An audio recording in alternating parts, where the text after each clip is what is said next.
ಪಿತನ ಸುತನ ಮತ್ತು ಪವಿತ್ರಾತ್ಮರ ನಾಮದಲ್ಲಿ ಆಮೇನ್. ಪಾವನಾತ್ಮರೇ ಬೇಗ ಬನ್ನಿರಿ, ಪರಮಾನಂದವ ನಮಗೆ ನೀಡಿರಿ. ಪಾವನಾತ್ಮರೇ ಬೇಗ ಬನ್ನಿರಿ, ಪರಮಾನಂದವ ನಮಗೆ ನೀಡಿರಿ. ದೇವರ ಶಕ್ತಿಯು ನನ್ನ ಮೇಲೆ ಬಂದಾಗ ನಾ ಹೊಸ ಸೃಷ್ಟಿಯಾದೆ. ಪಾವನಾತ್ಮರೇ ಬೇಗ ಬನ್ನಿರಿ, ಪರಮಾನಂದವ ನಮಗೆ ನೀಡಿರಿ. ಆತ್ಮನ ವರಗಳು ನನ್ನಲ್ಲಿ ಬಂದಾಗ ಪಾಪದ ಶಕ್ತಿಯು ದೂರವಾಗಿದೆ. ಆತ್ಮನ ವರಗಳು ನಮ್ಮಲ್ಲಿ ಬಂದಾಗ ಪಾಪದ ಶಕ್ತಿಯು ದೂರವಾಗಿದೆ.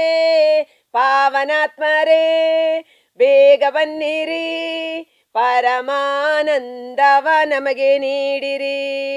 ಸಂತೋಷ ಉಲ್ಲಾಸ ಸಂಭ್ರಮವು ಪವಿತ್ರ ಆತ್ಮರಿಂದ ಆನಂದವು. ಸಂತೋಷ ಉಲ್ಲಾಸ ಸಂಭ್ರಮವು ಪವಿತ್ರ ಆತ್ಮರಿಂದ ಆನಂದವು. ಪಾವನಾತ್ಮರೇ ಬೇಗ ಬನ್ನಿರಿ, ಪರಮಾನಂದವ ನಮಗೆ ನೀಡಿರಿ. ಬಿಡುಗಡೆ ಬಿಡುಗಡೆ ಬಿಡುಗಡೆಯು ಸೈತಾನ ಶಕ್ತಿಯಿಂದ ಬಿಡುಗಡೆಯು. ಬಿಡುಗಡೆ ಬಿಡುಗಡೆ ಬಿಡುಗಡೆಯು ಪಾಪ ಸ್ವಭಾವದಿಂದ ಬಿಡುಗಡೆಯು. ಪಾವನಾತ್ಮರೇ ಬೇಗ ಬನ್ನಿರಿ, ಪರಮಾನಂದವ ನಮಗೆ ನೀಡಿರಿ. Hallelujah hallelujah hallelujah hallelujah hallelujah. ಪ್ರಭು ಕ್ರಿಸ್ತರಲ್ಲಿ ಆತ್ಮೀಯ ಸಹೋದರ ಸಹೋದರಿಯರೇ, ಈ ದಿನದ ಮುಂಜಾನೆಯ ಜೀವಸ್ವರ ಪ್ರೇಷಿತರ ಕಾರ್ಯಕಲಾಪಗಳು 27ನೇ ಅಧ್ಯಾಯ ವಚನ 23. ನಾನು ಯಾವ ದೇವರ ಭಕ್ತನಾಗಿದ್ದೇನೋ, ಯಾವ ದೇವರನ್ನು ಆರಾಧಿಸುತ್ತೇನೋ, ಆ ದೇವರ ದೂತನು ನಿನ್ನೆ ರಾತ್ರಿ ದರ್ಶನವಿತ್ತನು. ದೇವದೂತರುಗಳ ಬಗ್ಗೆ ಧ್ಯಾನಿಸ್ತಾ ಇದ್ದೀವಿ.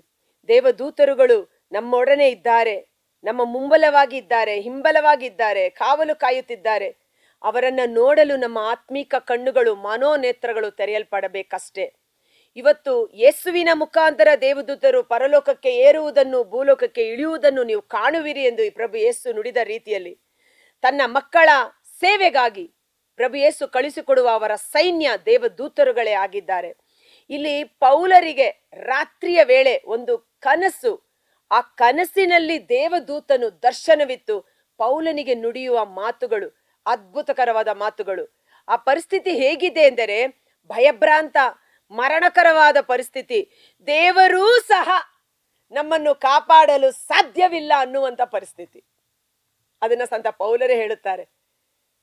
ಈ ಮರಣದಿಂದ ನಮ್ಮನ್ನು ಕಾಪಾಡಲು ದೇವರಿಂದಲೂ ಸಾಧ್ಯವಿಲ್ಲ ಎಂದು ನಮ್ಮ ನಂಬಿಕೆಯನ್ನೇ ಕಳೆದುಕೊಳ್ಳುವಂತ ಸ್ಥಿತಿಗೆ ನಾವು ತಲುಪಿದೆವು. ಪೌಲ ದೇವರ ಸೇವೆ ಮಾಡುವ ಸೇವಕ, ಅನೇಕ ಅದ್ಭುತ ಕಾರ್ಯಗಳು, ಮಹತ್ ಕಾರ್ಯಗಳನ್ನ ಮಾಡಿದಂತ ವ್ಯಕ್ತಿ. ಆದರೆ ಆತನೇ ಹೇಳುವಂತ ಮಾತು, ಕಾರಣ ಅವರ ಜೀವಿತದಲ್ಲಿ ನಡೆದ ಘಟನೆಗಳಲ್ಲಿ ಹೇಗೆ ದೇವದೂತರು ತನ್ನ ರಕ್ಷಣೆಗೆ ಪಾತ್ರರಾದ ವ್ಯಕ್ತಿಗಳನ್ನ ಸಂರಕ್ಷಣೆ ಮಾಡಲು, ಅವರನ್ನ ದಿನೇ ದಿನೇ ಆಧ್ಯಾತ್ಮಿಕವಾಗಿ ಬೆಳವಣಿಗೆ ತರಲು, ಅವರನ್ನ ವಿಶ್ವಾಸದ ಹೋರಾಟದಲ್ಲಿ ಜಯಶಾಲಿಗಳನ್ನಾಗಿ ಮಾರ್ಪಡಿಸಲು ದೇವದೂತರುಗಳು ಕಾರ್ಯವೈಖರಿ ಮಾಡ್ತಾ ಇದ್ದಾರೆ. ಅದು ಅದ್ಭುತಕರವಾದದ್ದು. ಇಲ್ಲಿ ಪೌಲನು ಹಡಗಿನ ಪ್ರಯಾಣ ಮಾಡ್ತಾ ಇರ್ತಾನೆ. ಆ ಹಡಗಿನಲ್ಲಿ ಸುಮಾರು 240ಕ್ಕೂ ಹೆಚ್ಚು ಮಂದಿ ಪ್ರಯಾಣಿಕರಿರ್ತಾರೆ. ಹಡಗಿನ ಪ್ರಯಾಣ ಪ್ರಾರಂಭ ಮಾಡುವ ಮೊದಲೇ ಪೌಲನು ಹೇಳಿರುತ್ತಾನೆ, ಇದು ಪ್ರಯಾಣಕ್ಕೆ ಸೂಕ್ತವಾದ ದಿನಗಳಲ್ಲ ಎಂಬುದಾಗಿ. ಆದರೆ ನಾವಿಕ, ಹಡಗಿನ ಯಜಮಾನ ಇಬ್ಬರು ಪೌಲನ ಮಾತನ್ನು ಕೇಳದೆ ನಾವು ಹೋಗಿಯೇ ತೀರುತ್ತೇವೆ ಎಂದು ಹಡಗಿನ ಪ್ರಯಾಣವನ್ನ ಸಮುದ್ರದಲ್ಲಿ ಪ್ರಾರಂಭ ಮಾಡಿರುವಾಗ ಮಧ್ಯಭಾಗದಲ್ಲಿ ಬಿರುಗಾಳಿ, ಅಲೆಗಳು, ಪ್ರವಾಹ ಬಂದು ಹಡಗಿನಲ್ಲಿದ್ದಂತ ಎಲ್ಲ ಪದಾರ್ಥಗಳನ್ನ ಬಿಸಾಡಿಬಿಟ್ಟು ಇನ್ನೇನು ಮುಳುಗಿ ಹೋಗುತ್ತೇವೆ ಎಂದು ಎಲ್ಲರೂ ತತ್ತರಿಸಿ ಹೋಗಿರುವಂತ ಸಮಯ. ಅನೇಕ ದಿನಗಳು ಊಟ ಇಲ್ಲದೆ ಅವರು ಆ ಒಂದು ಪ್ರಯಾಣದಲ್ಲೇ ನರಳಿರುತ್ತಾರೆ, ಭಯಭ್ರಾಂತರಾಗಿರ್ತಾರೆ. ಪೌಲನು ಸಹ ತನ್ನ ನಂಬಿಕೆಯನ್ನ ಕಳೆದುಕೊಳ್ಳುವ ಸ್ಥಿತಿಗತಿಯಲ್ಲಿ ಇರುತ್ತಾರೆ. ಯಾವಾಗೆಲ್ಲ ನಾವು ನಂಬಿಕೆಯನ್ನ ಕಳೆದುಕೊಳ್ಳುವ ರೀತಿಯಲ್ಲಿ ನಮಗೆ ತದ್ವಿರುದ್ಧವಾಗಿ ಶೋಧನೆಗಳು, ಪ್ರಲೋಭನೆಗಳು, ರೋಗಗಳು, ಸೈತಾನನ ಕುತಂತ್ರಗಳು ನಮಗೆ ವಿರುದ್ಧವಾಗಿ ಕಾರ್ಯ ಮಾಡುತ್ತವೋ ಅಂತ ಸಮಯದಲ್ಲಿ ದೇವದೂತರು ನಮ್ಮ ವಿಶ್ವಾಸವನ್ನ ಬಲಪಡಿಸಲು, ನಮ್ಮಲ್ಲಿ ಧೈರ್ಯ ತುಂಬಲು ನಾನಾ ವಿಧದಲ್ಲಿ ಕಾರ್ಯ ಮಾಡುತ್ತಿರುತ್ತಾರೆ. ಆ ರಾತ್ರಿ ಪೌಲನಿಗೆ ದರ್ಶನದಲ್ಲಿ ದೇವದೂತನು ಕಾಣಿಸಿಕೊಳ್ಳುತ್ತಾನೆ. ನಾನು ಯಾವ ದೇವರ ಭಕ್ತನಾಗಿದ್ದೇನೋ, ಯಾವ ದೇವರನ್ನು ಆರಾಧಿಸುತ್ತೇನೋ ಆ ದೇವರ ದೂತನು ನಿನ್ನೆ ರಾತ್ರಿ ದರ್ಶನವಿತ್ತನು. ಪೌಲನೇ ಭಯಪಡಬೇಡ, ಪೌಲನೇ ಭಯಪಡಬೇಡ, ನೀನು ಚಕ್ರವರ್ತಿಯ ಸಮ್ಮುಖದಲ್ಲಿ ನಿಲ್ಲಲೇ ಬೇಕಾಗಿದೆ. ಇಗೋ, ನಿನ್ನ ಸಂಗಡ ಪ್ರಯಾಣ ಮಾಡುವ ಎಲ್ಲರ ಪ್ರಾಣಗಳನ್ನು ದೇವರು ನಿನ್ನ ನಿಮಿತ್ತ ಉಳಿಸಿದ್ದಾರೆ ಎಂದು ಅಭಯವಿತ್ತನು, ಧೈರ್ಯವಿತ್ತನು. ಆದುದರಿಂದ ಗೆಳೆಯರೇ, ಧೈರ್ಯದಿಂದಿರಿ, ನನಗೆ ದೇವರಲ್ಲಿ ನಂಬಿಕೆ ಇದೆ. ದೇವದೂತನು ನನಗೆ ತಿಳಿಸಿದಂತೆಯೇ ಎಲ್ಲವೂ ನಡೆದೇ ತೀರುವುದು. ನಾವೆಲ್ಲರೂ ಸುರಕ್ಷಿತವಾಗಿ ಒಂದು ದ್ವೀಪವನ್ನು ತಲುಪಲಿದ್ದೇವೆ. Praise the Lord. ಇವತ್ತು ಅನೇಕ ಸಮಯ ಸಂದರ್ಭಗಳಲ್ಲಿ ಪೌಲನು ಆ ಜನರೆಲ್ಲರಲ್ಲಿ ವಿಶ್ವಾಸವನ್ನ ಹುರಿದುಂಬಿಸುತ್ತಾನೆ. ಅವನಿಗೆ ನಂಬಿಕೆ ಕಳೆದುಕೊಳ್ಳಬೇಕಾದ ಸ್ಥಿತಿ. ಆದರೆ ಯಾವಾಗ ದೇವದೂತನ ದರ್ಶನದಲ್ಲಿ ಆ ಕನಸಿನಲ್ಲಿ ಆ ಮಾತುಗಳನ್ನ ಕೇಳಿಸಿಕೊಳ್ಳುತ್ತಾನೋ ಆ ಕನಸು ಅವನಿಗೆ ಧೈರ್ಯವನ್ನ ತರುತ್ತದೆ. ಇವತ್ತು ನಾವು ಕಾಣುವ ಕನಸುಗಳು, ದೇವರ ವಾಕ್ಯ ನುಡಿಯುತ್ತದೆ, ತನ್ನ ಜನರಿಗೆ ದಿವ್ಯ ದರ್ಶನಗಳಾಗುವು, ಕನಸುಗಳು ಬೀಳುವುವು, ಮುಂದೆ ನಡೆಯಲಿರುವುದನ್ನು ಸಹ ಮುಂಚಿತವಾಗಿ ತಿಳಿಸಿಕೊಡುವೆನು ಎಂಬುದಾಗಿ. ಸೊ ಆ ದೇವದೂತನ ಮೂಲಕ ಬಂದಂತ ಮಾತುಗಳನ್ನ ಪೌಲನು ವಿಶ್ವಾಸಿಸಿ ಅವನು ಧೈರ್ಯಗೊಂಡು ತನ್ನೊಡನಿದ್ದ ಉಳಿದ ಮಂದಿಯನ್ನು ಸಹ ಧೈರ್ಯಪಡಿಸುತ್ತಾನೆ. ಭಯಪಡಬೇಡಿ, ದೇವದೂತನೇ ಬಂದು ಹೇಳಿ ಹೋಗಿದ್ದಾನೆ, ಆ ಸಂದೇಶ ನೆರವೇರಿಯೇ ತೀರುವುದು, ನಾವೆಲ್ಲರೂ ಸುರಕ್ಷಿತವಾಗಿ ದ್ವೀಪವನ್ನು ತಲುಪಲಿದ್ದೇವೆ ಎಂಬುದಾಗಿ. ಹೌದು ಪ್ರಿಯ ಸಹೋದರ ಸಹೋದರಿ, ಇಂದು ನಮ್ಮ ರಾತ್ರಿ ನಿದ್ರೆ ಮಾಡುವ ಸಮಯ ಕೆಟ್ಟ ಕನಸುಗಳು, ದುಷ್ಟ ಸ್ವಪ್ನಗಳು ಅಥವಾ ಭಯಾನಕ ದೃಶ್ಯಗಳಲ್ಲಿ ನಾವು ತತ್ತರಿಸಿ ಹೋಗಿ ಭಯಭ್ರಾಂತರಾಗುತ್ತೇವಾ? ಅಥವಾ ಭಯಭ್ರಾಂತರಾಗಿ ನಾವು ಮಲಗಿದರೂ ಸಹ ನಮ್ಮ ಕನಸಿನಲ್ಲಿ ದೇವದೂತರುಗಳು ಸಂಧಿಸಿ ನಮ್ಮನ್ನ ಸಂತೈಸಿ ಬಲಪಡಿಸಿ ದೃಢಪಡಿಸಿ ದೇವರ ಚಿತ್ತಕ್ಕನುಗುಣವಾಗಿ ಮುನ್ನಡೆಸುವ ಸ್ವರ್ಗೀಯ ಕನಸುಗಳು, ಆಶೀರ್ವಾದದ ಆತ್ಮಭರಿತವಾದ ಕನಸುಗಳನ್ನ ನಾವು ಕಾಣುತ್ತೇವಾ? ಇವತ್ತು ನಮ್ಮ ನಿದ್ರೆ ಮತ್ತು ಕನಸು ಎರಡು ಆಶೀರ್ವದಿಸಲ್ಪಡಲಿ.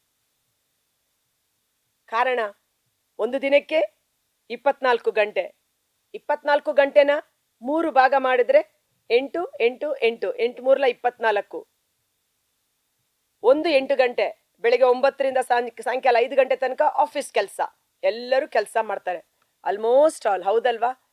9ರಿಂದ 5, 8 ಗಂಟೆ ಕೆಲಸ.